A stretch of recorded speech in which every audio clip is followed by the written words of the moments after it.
Hi,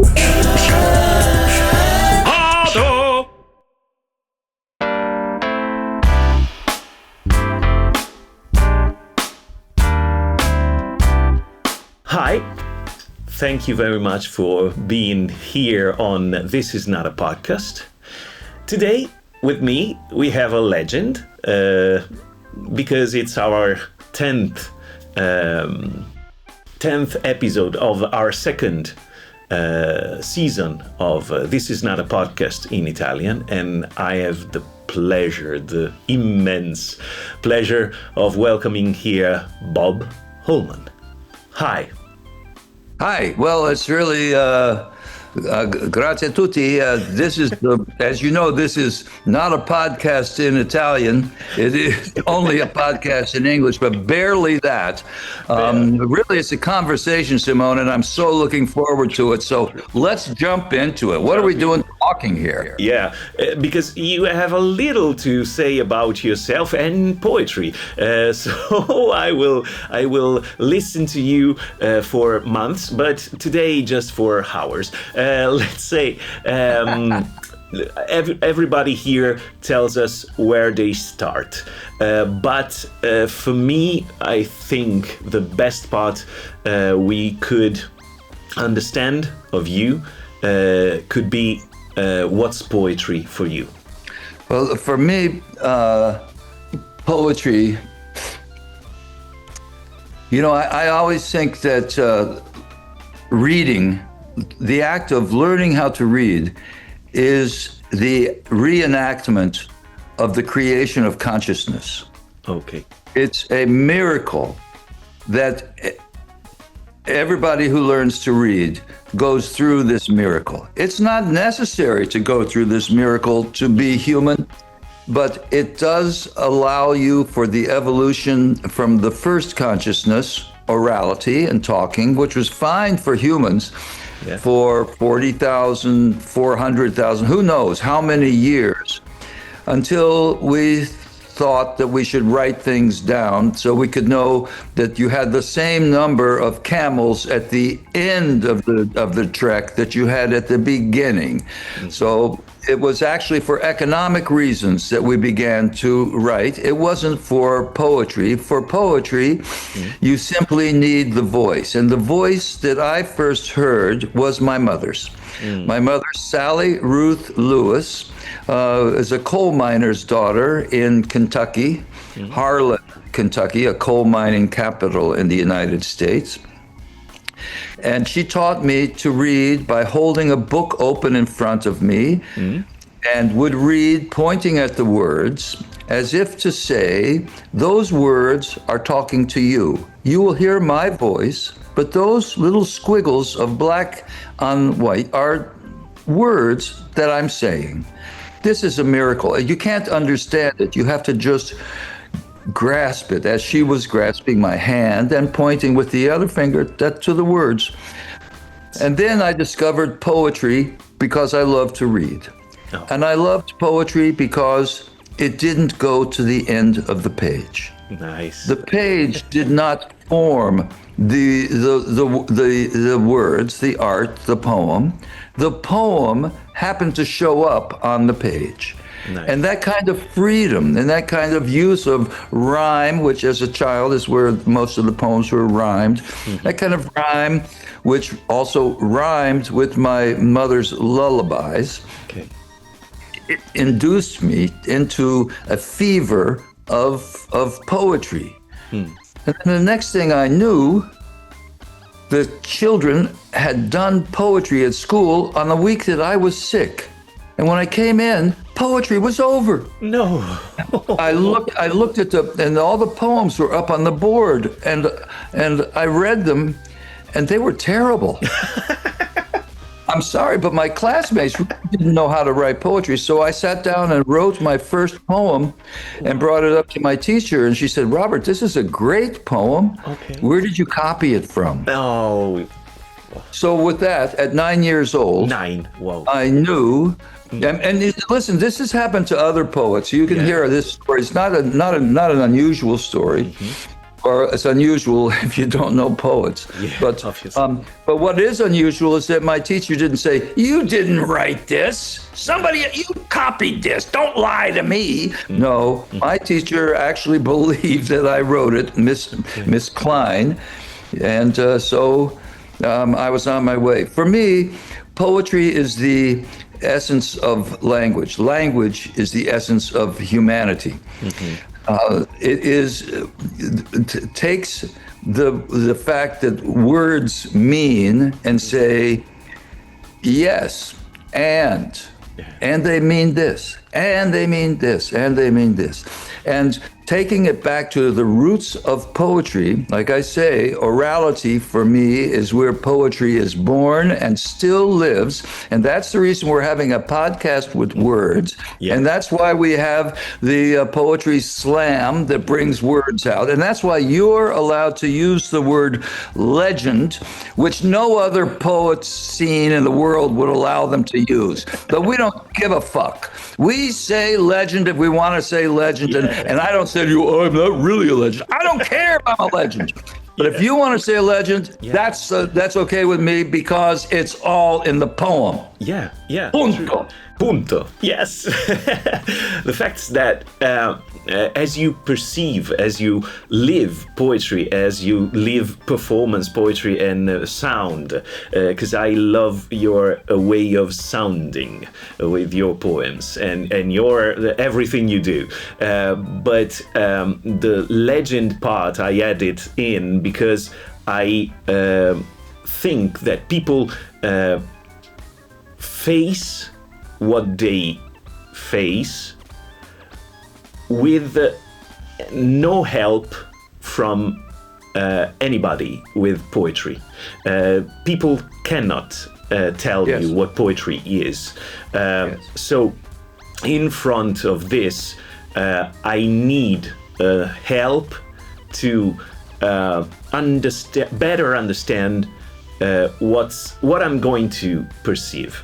And for me, it's legendary to see how many times you came up in my life. I saw a movie. People telling me, "Oh, I saw a movie about slam," and I said, "Oh, Bob Holman is in is in there." You're doing a podcast. Bob Holman has already done it. Oh, New Hurricane. Bob Holman does. Everybody knows you, even not knowing you. That's the legend part for me. It's also, Simone, that there is a vocabulary that poets who are called spoken word poets or slam poets, there's a vocabulary that we've developed around us. And it's all based on that word slam from Mark Smith that came out of his brain, the way that, the way that Athena appeared from Zeus, know. Oh, what are we going to do with this last 10 minutes? Oh, we'll have a slam. Yeah. That's a competition. You don't know that? I just made it up. And the word legend we throw it around. Yeah. And we throw it around not to talk about ego and not to talk about, about ratings. Well, it's the same saying as ratings in a slam. They mean nothing. Yeah. Because they mean everything, because it's the only way you can get heard. And the voice of the poet wants to be heard. So I do make a point of it. It's like people who say that a slam is where people just get up on the stage and yell at me. Okay. Yeah. And they don't even, people who haven't been to a slam don't even take on the competition part of it usually, even though that's the part that makes it acceptable, appetizing even to the press, that they can now talk about poetry without talking about poems. Yeah. They can talk about the milieu. They can talk about the trappings. They can talk about the event. Harold Bloom can call this the end of art, all because we have this wonderful word slam. And if we can have a slam, we can have legends. So that's the way that slam doesn't change vocabulary a lot, not like hip hop, okay. it does have its own culture and community. And okay, I'll be a legend. Just no kings. No kings. No, not there, not here. No, please. No. Because I think legend for me too is horizontal. No meaning of hierarchy. It's just you. You can see it, you shine it, but let's switch the thing. The slam poetry you said that didn't change much the language, but the language did the language change slam poetry since you've been around since the beginning? Have you seen the slam change through time? Oh, of course, the slam has changed radically. And I know this very well because, I started the slam at the New Eurekan when the New Eurekan reopened after being closed for the 80s. The 80s on the Lower East Side meant AIDS, crack, and gentrification. Okay. It also meant the closing of the marvelous New Eurekan Poets Cafe. Okay. And reopening it was quite an effort, and that was where I really became a part of the cafe with Miguel Algarin, Roland Lejardi Laura, Lois Elaine Griffith, and others. Mm-hmm. It was that reopening that where slam appeared in New York, and because it was New York, that's really where it got its public, where it really hit the public. Okay. Because this is the media capital, and that is one reason. Another reason, perhaps, why it happened at the New Eurekan is because it had such a tradition of orality, spoken word poetry from this small island, Puerto Rico, that had taken on the epithet of New Eurequeño, which was a put down for Puerto Ricans who were in New York. Okay. But when the New Eurequeños went down to Puerto Rico for the first time, you see, they weren't Puerto Rican. They were wearing afros and stacked heels and bell bottoms, and they were hip, and they were not Puerto Rican. They were New Eurekan. But the cafe took that on as their own name, as often happens when you are given a put down name. So it happened there, and it also was just at that moment when multiculti was getting a play. When there were, in the colleges, you could study Latino studies, and you could study Black studies and women's studies, Asian studies, gay studies, or you could come to the cafe on a Friday night, which was also a very unusual time for a poetry reading. They don't happen on, that's a date night. Well, you can't take a date to a poetry reading, but you can take a date to a slam. Yes. And you're gonna dance between the poems. Why not? And you're gonna have scores. Why not? And you're gonna yell and scream and be part of the show. And that's the way this type of poetry wants to be. Audience immersive and engagement and open and democratic and no hierarchy, as you said. Yeah. So that was that was the vocabulary. Mm-hmm. was all over the place at that point, and the poets were from all over the place. A great poet in the U.S., Hal Sirowitz, just died. I was just talking to the New York Times about him. Sirowitz was the poet laureate of Queen, a Jewish poet with a sense of humor whose tagline was "Mother said." Okay. Don't put your thumb in the ketchup bottle, Mother said. You might not be able to pull it out. Well, this is not a poem that we associate with slam these days. But in the beginnings of slam, it was all different kinds of poetry. Yeah. And the thing that you went to a slam for was to find out what kind of poetry you would like. Yeah. And that would get a 10, even if the judges thought it was a 3 or an 8. whatever, a 6.7, whatever. You know.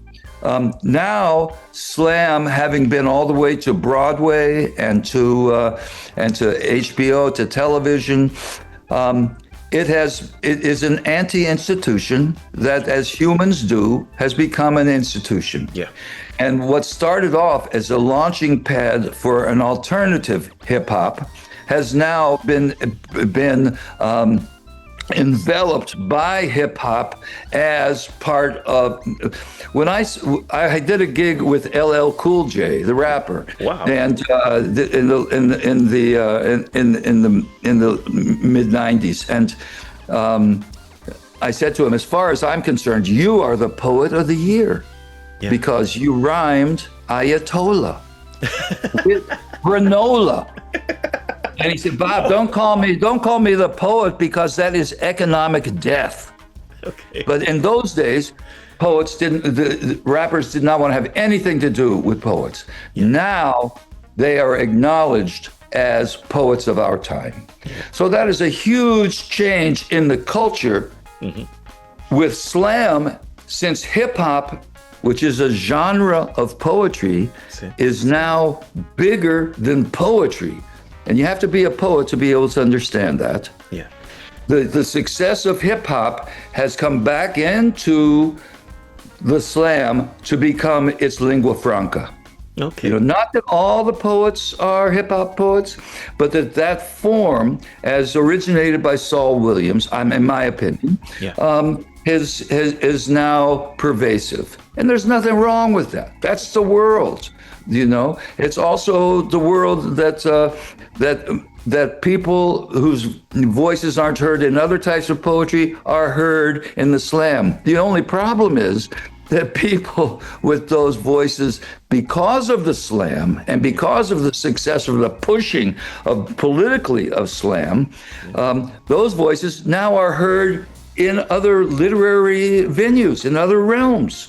So we've succeeded, but for slam, has it served its purpose and we've moved on? Okay. Or is it still as it is? Because now the slam that I started at the New Eurekan is happening at the Bowery Poetry Club that I started 20 years ago. Yeah. And it's happening because the New Eurekan's building is being reconstructed. New reconstruction, they call it. Okay. And so the slam is happening at the Bowery Poetry Club.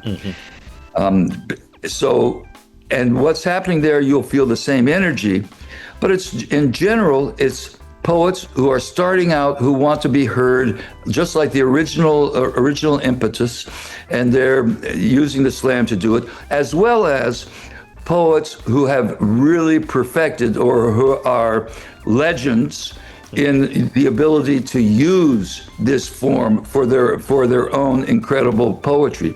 So in that way, it has both diminished in that it doesn't have the variety of forms, but it has also maintained its roots as a way for poetry to reach straight into the heart of the people. Nice. The question is, as I talked to, you mentioned who came up with the word slam. Mark Smith just detached himself a little from the wave of let's say spectacularization of slam. You helped more this wave of opening slam to everybody, and a little, as you said, Saul Williams rooted this new way of speaking and new way of performing. You are, for me, actually, I'm not sure, but tell me if I'm wrong. You are the root of opening something which is already open to more people, because you are a technician. As I see you, you are a technician of spectacularization, and you do it well, and you do it in a more effective way, because you are as simple as a tool, but in the best way. You cannot hear music without the radio, without an amplifier, and you are the amplifier, you are the radio, you are the one that makes things happen. Teach us to do the same everywhere. How you do it, how you perceive what to do in that moment that works for poetry, for people to raise their voice, to amplify their voices. Well, Simone, this is a kind of discussion that you want to have with other people than me. You want to have this discussion. For me, every one of us who were involved in those days in the slam, and every one of us who are involved these days in the slam, like Eleonora. It's everybody does their part. That's the thing about being a poet is, was John Ashbery a slam poet? Absolutely not. Was John Ashbery a poet? Absolutely. Am I a poet? Yes. For me, we're all. If you're a poet, you're a poet, and you don't. You know what I've said. I've said, how come if we had 40,000 plus years of poets without a book, and then we've had 2,500 years of writing, why am I called a spoken word poet and they're not called text poets? You know? But these are the kind of questions you can get into. But what is important is that you as a poet do what you as a poet must do to be a poet. And for me, that has meant start a record label because nobody's doing a record label. Yeah. For me, it means when your students say to you, your reading list, it starts off with Dada and Surrealism for performance is doesn't affect us because we're hip hop poets. I say, what are we going to read? They say, there's no books about it because it's the oral tradition. I say, what can we do? They say, we just make this shit up. Yes, you make this shit up, but it comes from the Middle Passage. It comes from Africa, from Black oral tradition, from black music, from jazz, from all the way through soul and gospel and into hip hop, and that's where the tradition is. So I go to Africa and I because that's how you learn the oral tradition is you live there. You don't read it because it ain't written down. A few books. And you live there and you meet the oral poets, and then you understand that these languages are being lost in my mind, because of digitalization. Yeah. People want to join a global conversation. They're losing the roots of their own language. But these languages, these glorious, beautiful, small languages, all are encyclopedias of a consciousness that is dedicated to that geography, to that homeland.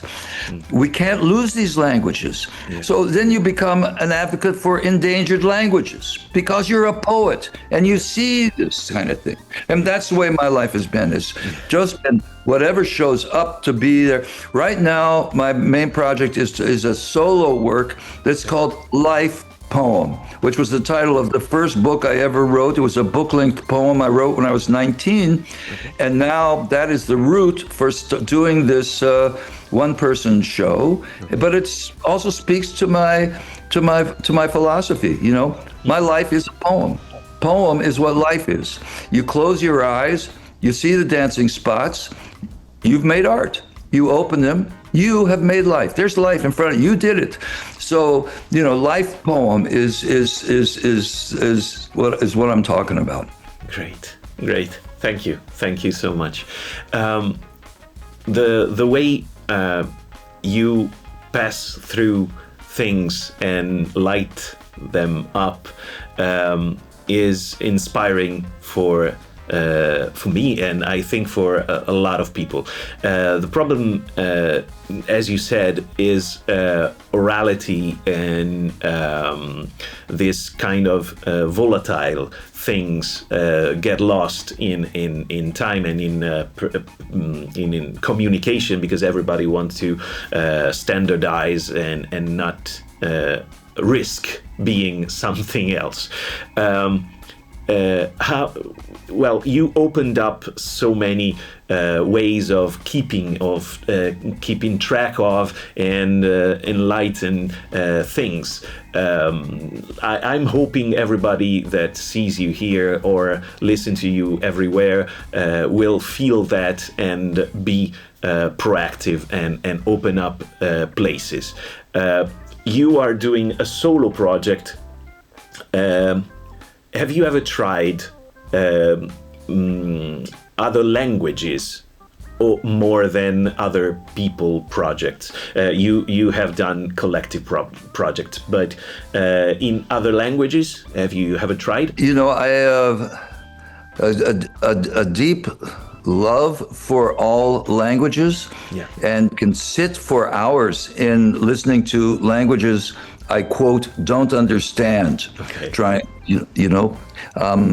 Sitting through committee meetings in Alaska in native languages. Wow. The most work I've done with multilingually is a poem called Konsai, Khonsay, that you can find on the internet. It's a 15-minute poem, a film poem, video poem, in 50 different endangered languages. Whoa. And it took me 9 years to make this, with each line in a different endangered language, spoken by the poet who you see, and you hear the mother tongue as the name of the poet and the name of the language appears, and a globe shows you where the language is.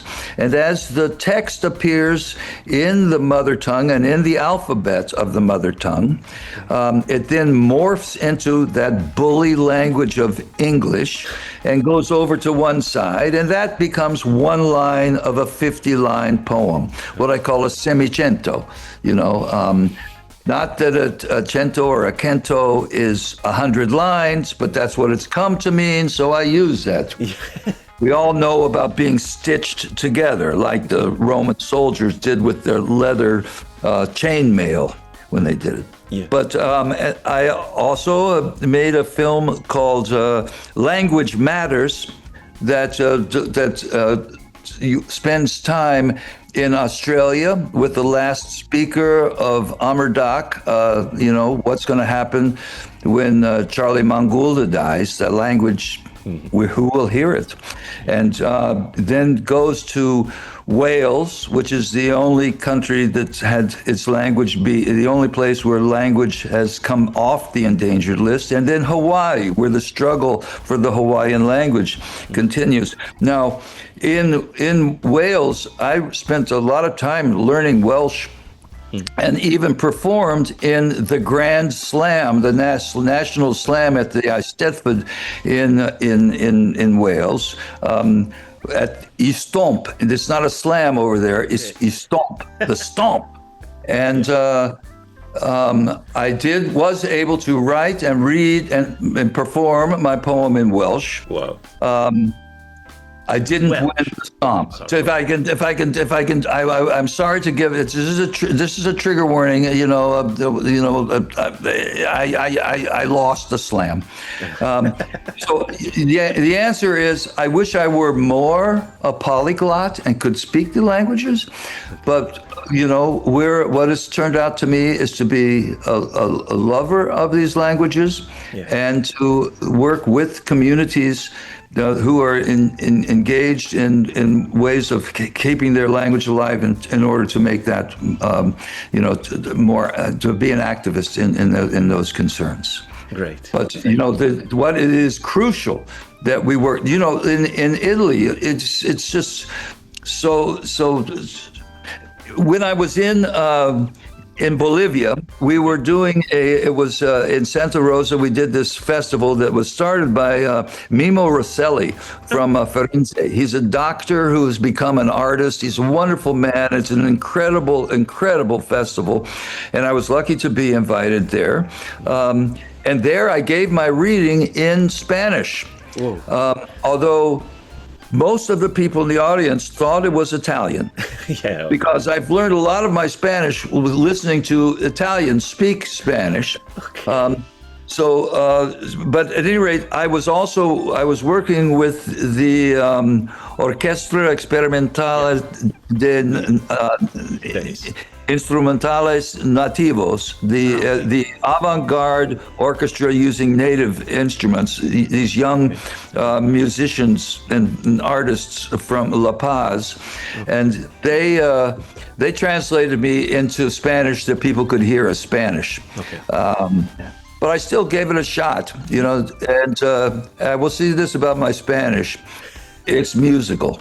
Oh, yeah, obviously, it's yours, so it will be.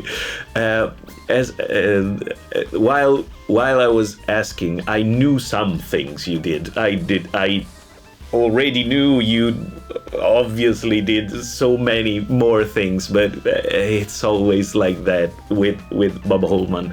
From Europe, I think. From America, from an American point of view, maybe people know you better.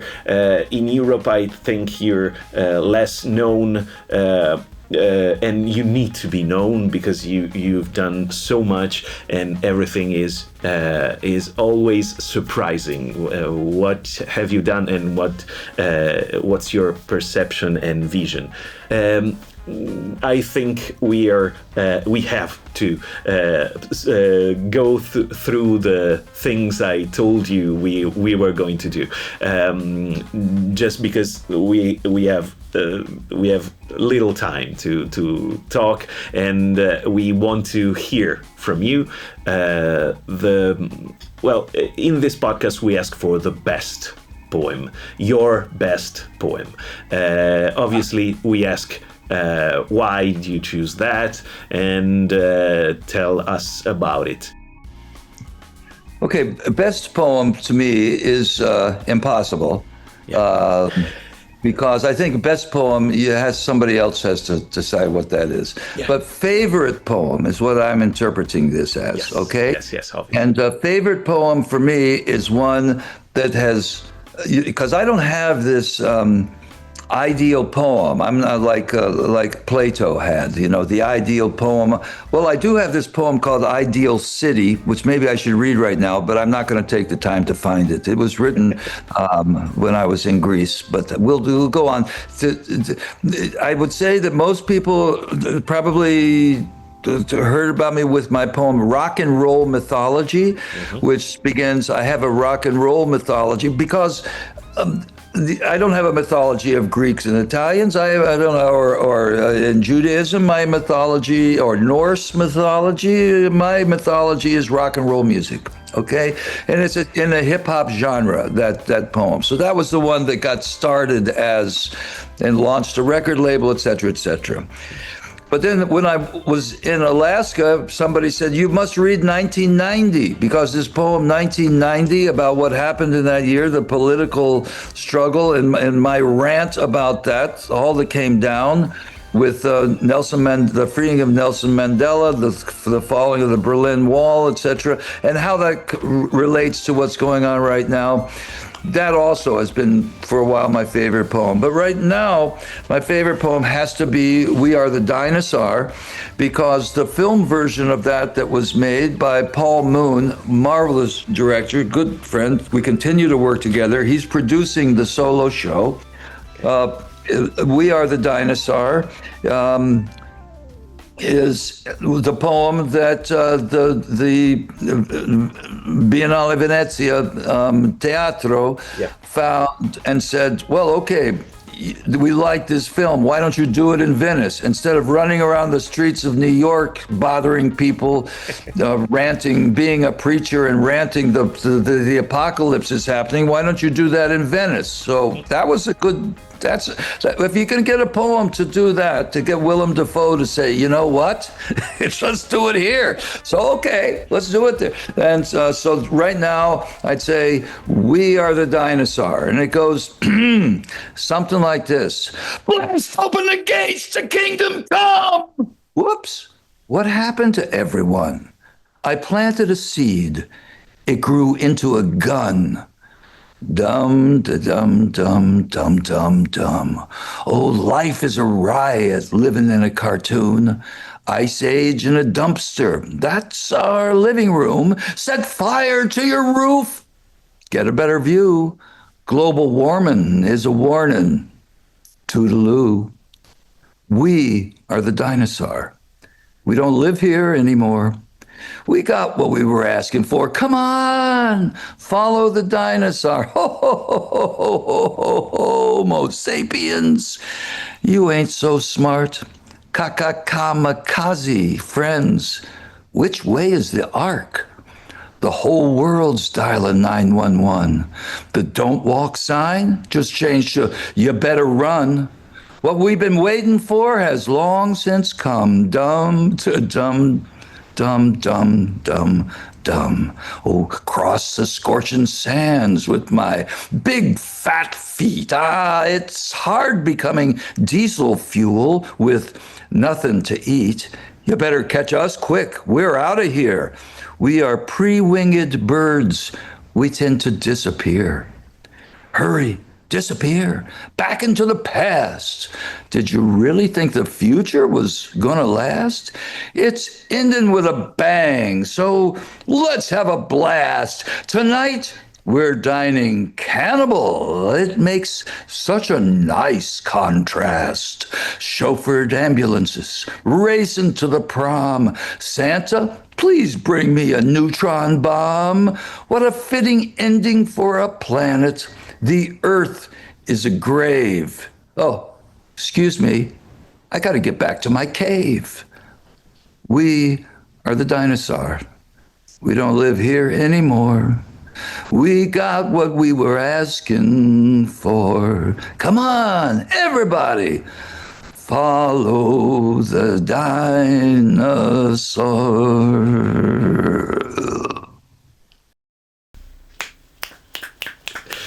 Thank you so much. Thank you. Let's say people here come to listen, see, because the first year this podcast was just audio. Now it's video, but this thing is always difficult. To pierce the screen, to pierce the medium, and you are an example of trying to do it, and I hope people perceive it. Grazie mille, pero you can have the. You could put the link up there so people could then go to see what a filmed version of it looks. But they won't be able to see me do it live until I'm invited into your living room. Yes. That's true. And that's why we do Slam everywhere. The podcast has this stupid thing about finding out the best and the worst of a poem, of a poet, and it's silly. I know it's a game. I know it's stupid to ask what's your worst or your least favorite poem, but it's a fun game I like, and I think it helps people understand that legendary things can be silly and can be the best kind of silly, because people are a whole, and you're not just one thing. And standardization, as you said, tends to keep us in a cage. Oh, you are a poet, you just do poetry. Oh, you're a singer, you just sing. Or you're a thing, you just that. And you're an example of not being just a poet. What's your least favorite poem? Well,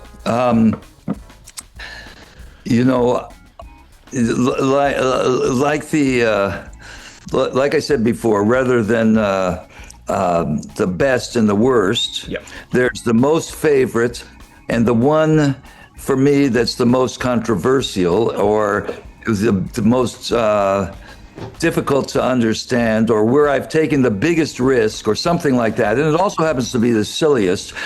Before I get there, though, I want to raise the drama right now by saying that when my first book was reviewed by Publishers Weekly, they said about one poem, "You see what we mean? This is not a poem." So why do you think this podcast is called This Is Not a Podcast? Because I get it. Everybody Okay. comes after a show and says, "This is not poetry." That's why. Exactly. Well, here is that poem, and then I'll answer your question. The poem that they picked out was a poem called "My Shirt," and it goes like this: "My shirt, I love to put it on. My arms get long that way." I happen to think it's a brilliant poem. Oh, yes. I mean, come on. Yeah. Put a gesture into a poem. How can you do that? But here's what I pick as my most difficult, because it's the simplest, and it's also the first poem I ever wrote. And by that, I mean I didn't write it. This is a poem I learned on the schoolyard when I was like 6 or 7 years old. Okay. And I do not remember learning it, but I remember every single word of it, and continue to use it. And in fact, I have published it and called it my first poem. Oh. Now the thing is, I didn't know how to use a typewriter. I mean, I could barely write at this point. So how could I write it? I don't know. And also, people have been saying this poem probably for 50, 100 years in different variations on different schoolyards. How can I claim it as my poem? Well, only because nobody else has claimed it as their poem. And I could have written it down as our first poem, but I don't know you yet. So, anyway, my first poem goes like this. Ladies and gentlemen, hobos and tramps, cross-eyed mosquitoes and bow-legged ants, I stand before you to sit behind you to tell you something I know nothing about. Next Good Friday, on Thursday, there will be a ladies' meeting for gentlemen only. Free admission, pay at the door, pull up a chair, sit on the floor. I'll be standing by a round table with 4 corners. On my left-hand side will be a book entitled How Christopher Cucumber Sailed Up the Mississippi River. On my right-hand side will be the Declaration of Indigestion. And I will be waving a star-spangled banner.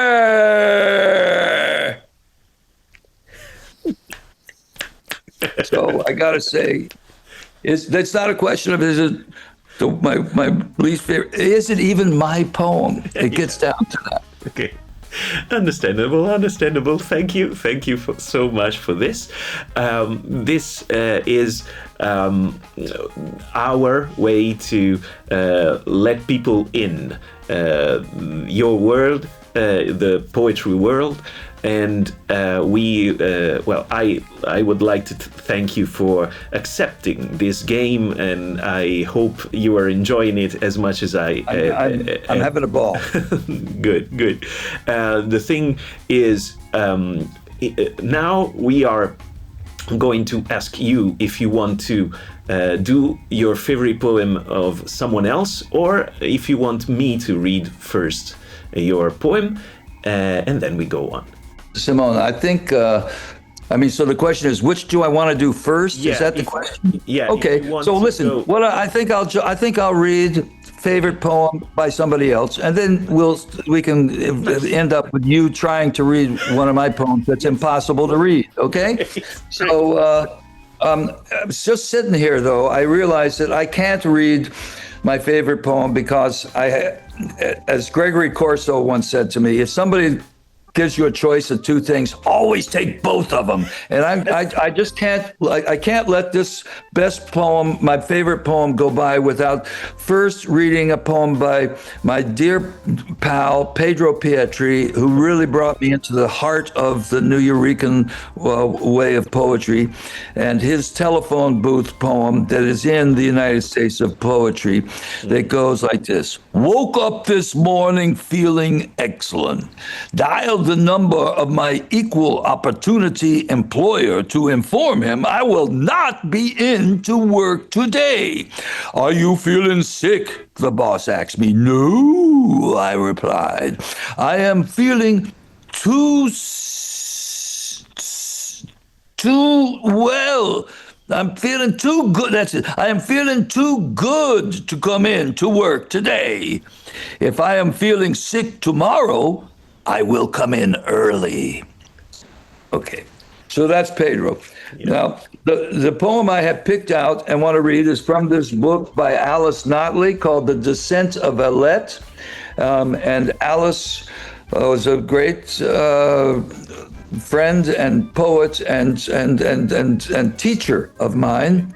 And when we had an anti-inauguration of our current president, the way we did it, working with Mark Haribo, musician, and Patricia Parker of the free jazz scene, was to bring together 100 poets and musicians to read this epic poem, to perform this epic poem, The Descent of Alette, which is kind of based on Dante's journey into hell, but except that it's a woman named Alette, and she goes into the subway. Okay. And her mission in the subway is to kill the tyrant. Okay. And at one point, she meets an owl, and the owl is teaching her how to be owl. Okay. And her memorial is coming up next week, Alice's memorial, and I'll be reading this poem. It's also the poem of hers that I teach when I have students learn about this incredible book-length novel, this epic poem, which I think is the epic poem of the 21st century in the United States. The Descent of Alette by Alice Natalie, page 104.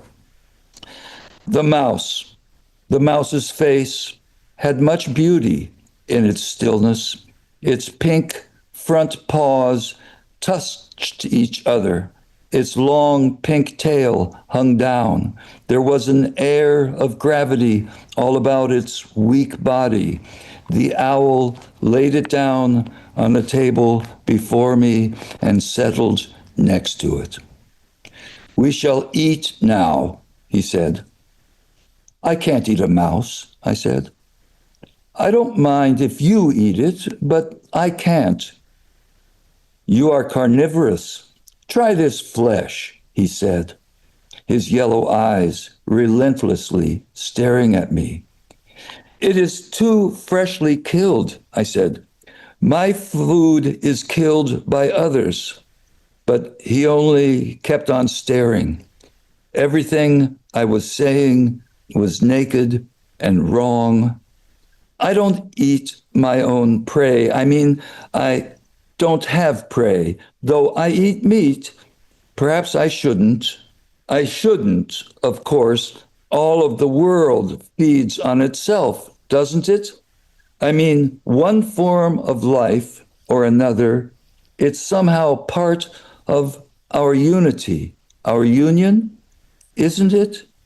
He still stared at me. Of course, there are rules, and I can't kill. Oh, I'm just babbling. Will you eat some? Yes, I whispered, for I now knew I must. I'll give you Just a small bit, he said, and with his beak, he quickly cut off a leg and thigh.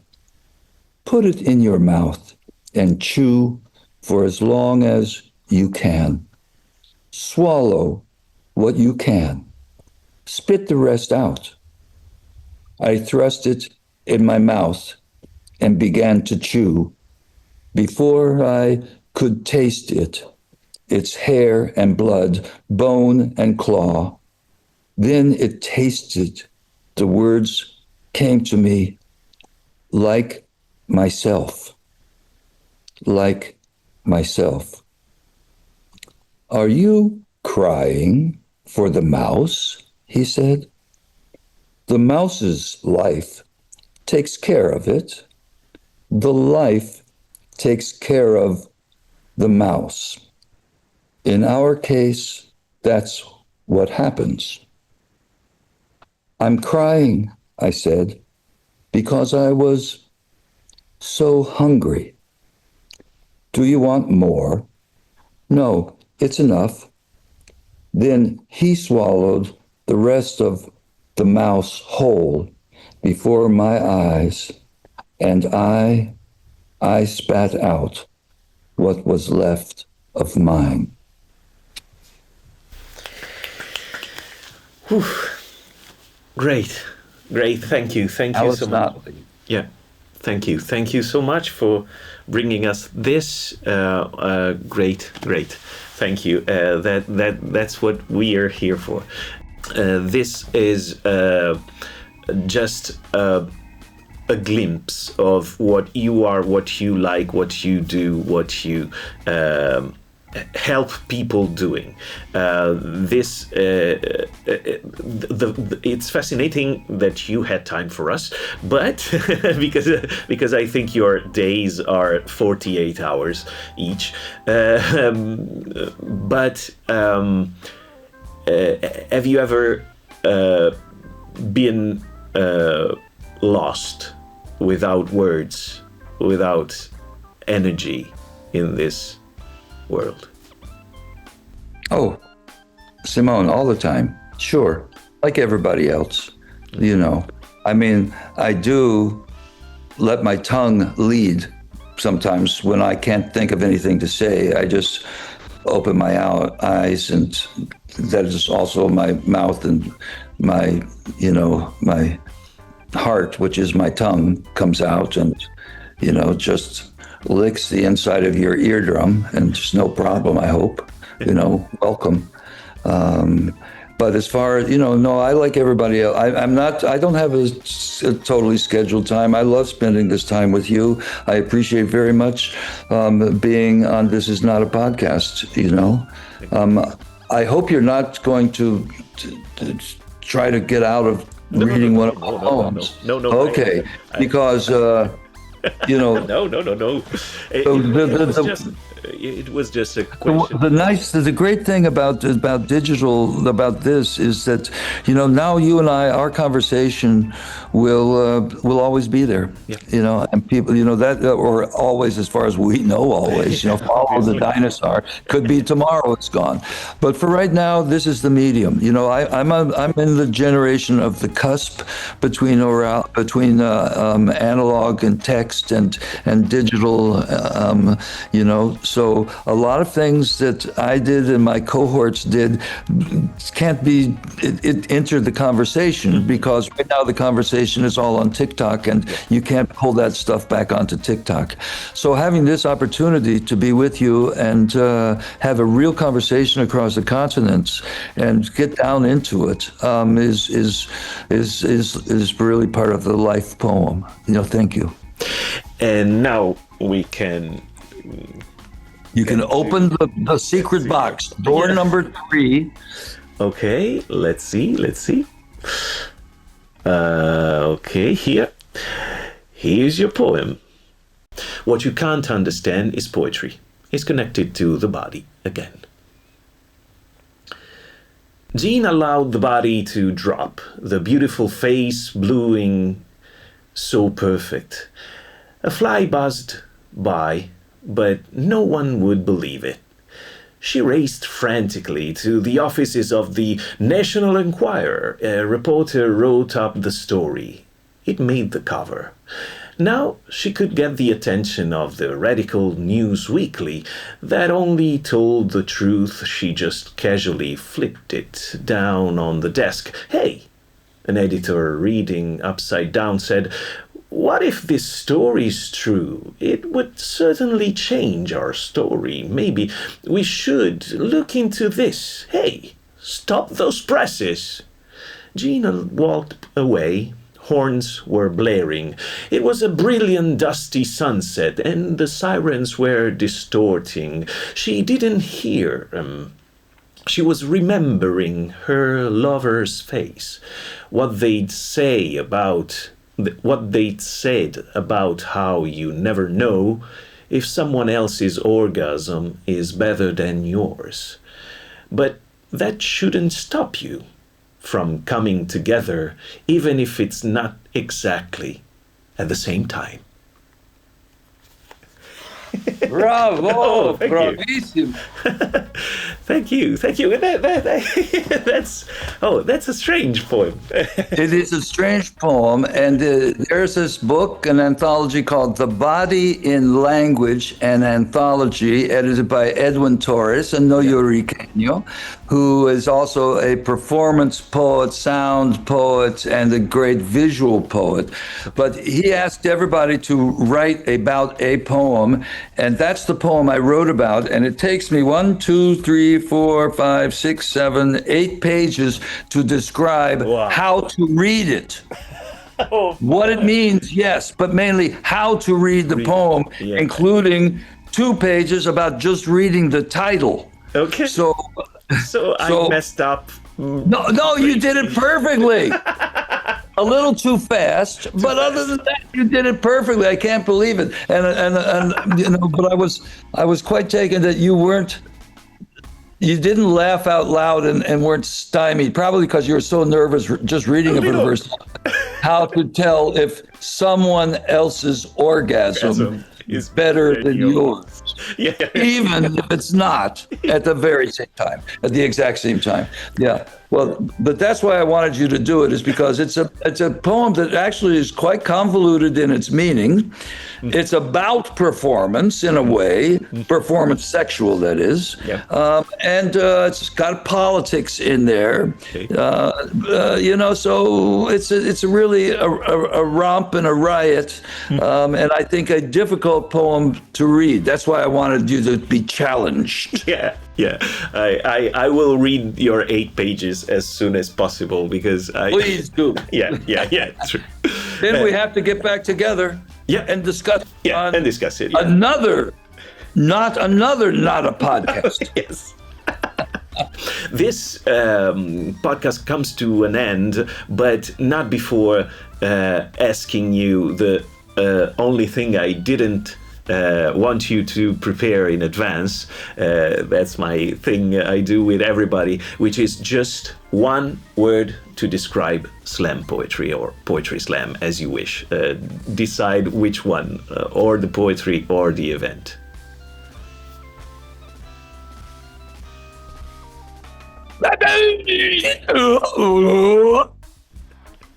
Yeah. Yes, I'm sure nobody else did it on this podcast. I'm sure. And I was almost certain you would choose that. Thank you, Bob Holman. Thank you, Bob Holman. Grazie, Bob Holman. We will see each other soon, I hope. And grazie mille ancora a Bob Holman. E a presto. Ciao. Ciao for now.